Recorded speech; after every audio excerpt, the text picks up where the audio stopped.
as I see that, and I think on housing proposals, money in politics proposals alone, you've got me very interested, right? So then I look at your what you say about Gaza, and I want to tear out all my hair. Okay, so so help me try to understand what you're thinking here. You talk in such harsh language about the Palestinians, talking about bombing them to denazify them. Last I checked, you still were not for a ceasefire after 37,000 dead. You talk of Palestinians oftentimes as terrorists. It's perplexing. So. Wait a minute, no, I don't talk about Palestinians as terrorists. I don't believe that. I consider myself extremely pro-Palestinian. And by the way, my dad there was a Palestinian who was involved in the murder of my father. He didn't kill him, but he was involved in the ambush. And then my brother, and pled guilty.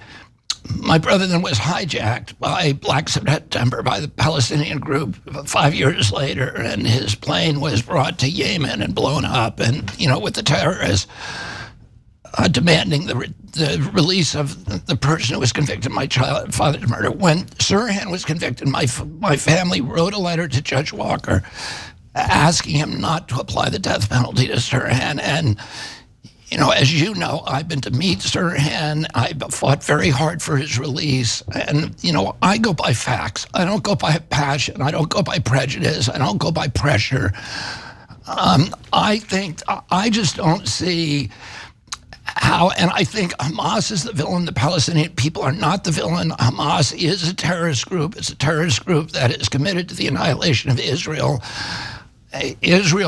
Hamas has been attacking Israel with rockets, 2,000 rockets a year since 2006. It ended the invasion October 7th.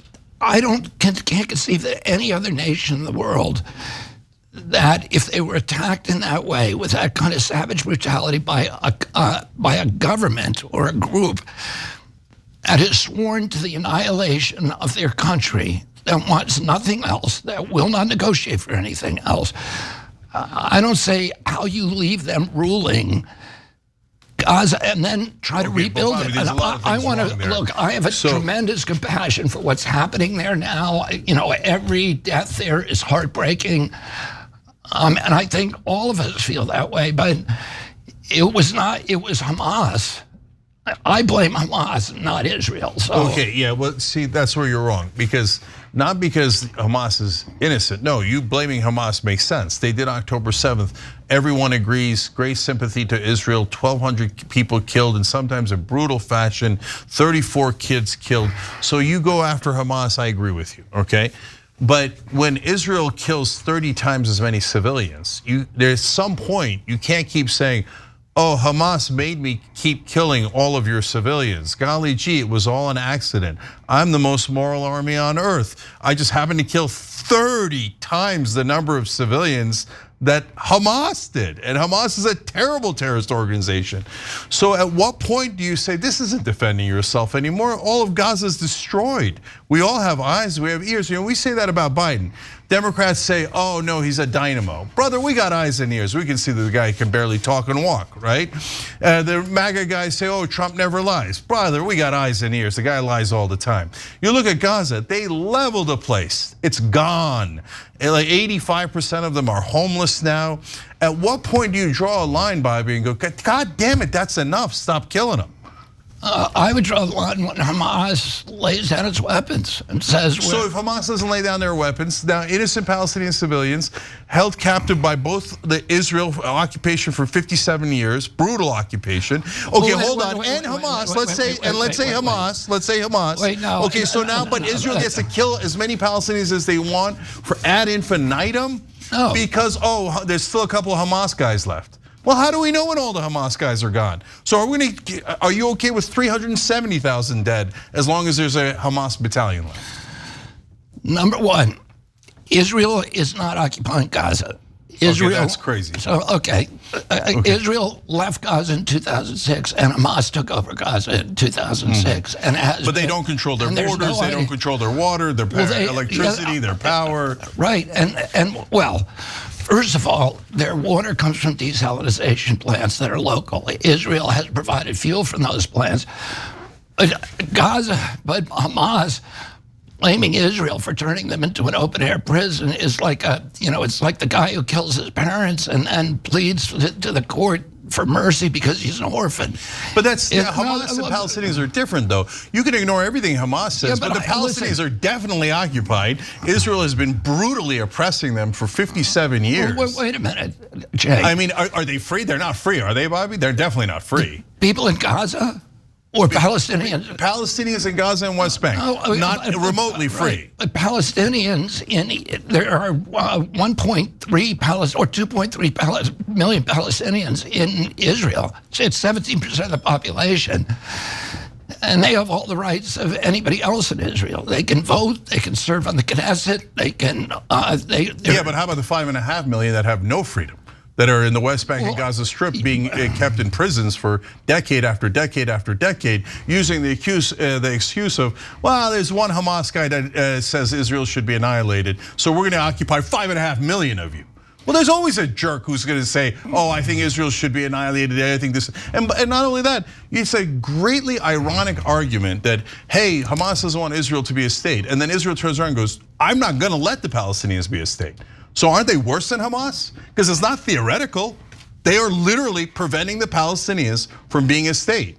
That is what you say. Hamas is so terrible because they would prevent Israel from being a state.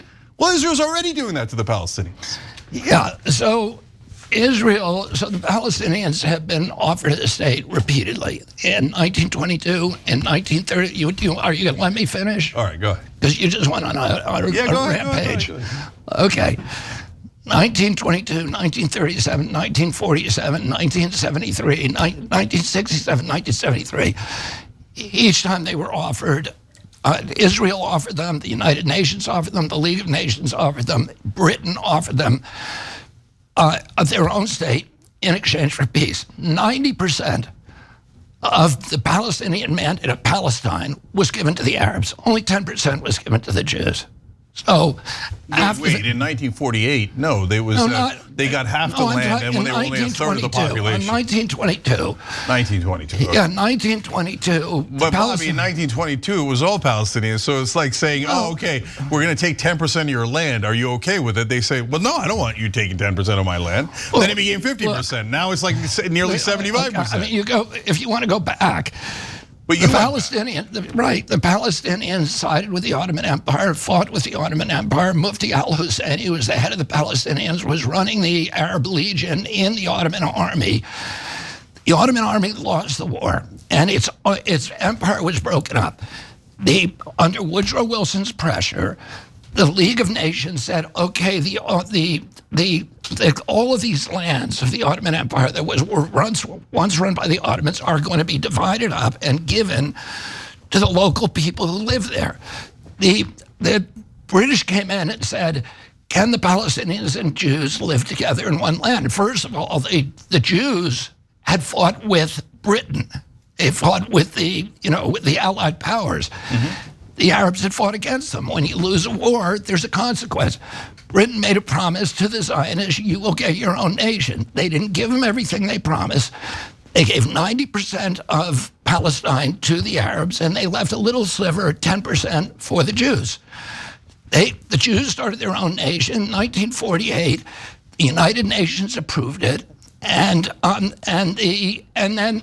but the Arabs said no. The Arabs were offered their country. The Jews were offered theirs. So listen, I'm not going to. Since then, all right. Yeah. Okay, so just let me finish. On numerous occasions since, Israel has offered with Ehud Barak, with Yasser Arafat, everything that the Palestinians had previously asked for, which was the 1967 borders, and incidentally, up until 1993, the official position of the entire Arab League and the Palestinians is that Israel could not have a state even the size of a postage stamp. But they do have a state, Bobby, right, and the Palestinians don't. And you want to perpetuate that injustice. No, but the Israelis have constantly offer them again and again. Let's have your state. We'll trade it for peace. No, okay, so look, I don't want to get into a giant debate about this because we could just debate it for hours. Yeah. I'll just say, I just want to ask you 2 questions about it. Look, on the peace treaties, we can go back and forth. You say, oh, well, we offered it. I say, yeah, if you come to somebody who says, give me half your house. And the guy goes, why should I give you half my house? No, I reject you. You go, you rejected my peace treaty. Now I'm taking half your house. Now I'm taking 2/3 of your house. Now you're arguing again, because all of these things I can answer. So if you come on, Bobby, they started with 10%, now they got 2/3, and you're still saying not enough. Not enough. Well, squeeze the Palestinians more. Squeeze them more. So tell me, when do the Palestinians get a state? Can they do the same exact thing that Israel did? Say, go to the United Nations and ask for a state. Can they do that? Isn't that fair? Well, they gave them a state. They gave them Gaza, and they used. They didn't, Bobby. Look at it. They cut off the water, the power, the border. That's not a state. You know that's not a state. It's technically not a state. It's legally not a state. It's a reality not a state. It's come on. It's not in the reality-based world. You think Gaza controls its own borders? You think it controls its own water and power right now? Or can Israel obliterate it at any time that it wants? Can I answer that question? Or are you just going to start filibustering again? No, you're the guy. I'm asking you a question. Do the Palestinians ever get to have a state? Can they go to the UN and do the same exact thing Israel did? Okay, are you going to let me talk? Go ahead. Okay. You talk about the border. Well, Hamas, the day that it took over, began attacking Israel, sending commandos across, sending rockets across on civilian populations. A lot of people say, I've heard many times, that Gaza is the most densely populated place in the world. That's not true. That's not even close to true. Tel Aviv is twice as densely populated. Hamas sent 2,000 rockets a year onto civilian populations in Tel Aviv. Almost all, there's millions of Jews who live in bomb shelters because they're being attacked all the time. No other nation would put up with that. Israel did something that any nation would do, which is to put up a fence and said, we don't want any more. We don't want any more commandos coming over here and killing our citizens. So, and then the Hamas complains, they're locking us in an open-air prison. Well, they can still leave through Egypt. So there's more than one border to Gaza. But the Israelis have said, we've done what any other nation would do, which is to put up a fence and say, and not only that, but Israel continued to supply water and fuel. So no, they cannot get a state. We were talking about something else. Of course they can get a state. They can get a state if they negotiate a peace. They say to Israel. But you'll constantly say, well, I can't negotiate with Hamas. So it's a dead end. So who do you negotiate with? I think, listen, if Hamas was willing to negotiate, I'd say go ahead and negotiate. But you always say Hamas is not willing to negotiate, even when they say they are willing to negotiate. No. They just said yes to a ceasefire. Israel says no to its own ceasefire. That's not true. That's literally true. That just happened today, and Benny Gantz confirmed it. No, that is not true. But let me go back to that. Hamas has in its charter a provision that says that any negotiation with Israel, except as a ruse, is a violation of Islamic law. That because Hamas is committed to the annihilation. So then you're never going to get a state because you claim Hamas is in charge. There's 3 guys left. I'm going to let them keep bombing endlessly. And those 3 guys, I don't trust them, so I'm never going to do a peace deal with them. There's nobody else to do a peace deal with. So they never get a state. You're putting words in my mouth. So what do you want them to do? Say like Hamas to come out, say, okay, you can kill us, and so they all get killed, and then who takes over? There's nonstop pieces of the puzzle that you never get to it. So why can't we say, okay, screw Hamas? UN says Palestinian Authority that's in the West Bank is now in charge of both West Bank and Gaza Strip, just like we did with Israel. Palestine is now a state. Of course, my God, how long are we going to oppress these people? Do you not think they're oppressed? I mean, as president, would you just say, Israel, go ahead, do whatever the hell you want? No, I think, of course, there's oppression, but do I blame Israel for that? Listen, I'm not a fan of Netanyahu's. I'm not a fan of Likud. I'm a long-term critic of the settlers, of Likud, of Netanyahu. I was opposed to the judicial reforms last summer. I think Israel has the greatest judiciary in the world, and his attempts to downgrade that, I think, were a disaster for the moral case for Israel. But I blame Hamas for what's going on. That's easy. Okay, I got you. We disagree on it. We're gonna move on. Thanks for watching the Young Turks. Really appreciate it. Another way to show support is through YouTube memberships. You'll get to interact with us more. There's live chat emojis, badges. You've got emojis of me, Anna, John, JR. So those are super fun. But you also get playback of our exclusive member-only shows and specials right after they air. So all of that, all you gotta do is click that join button right underneath the video. Thank you.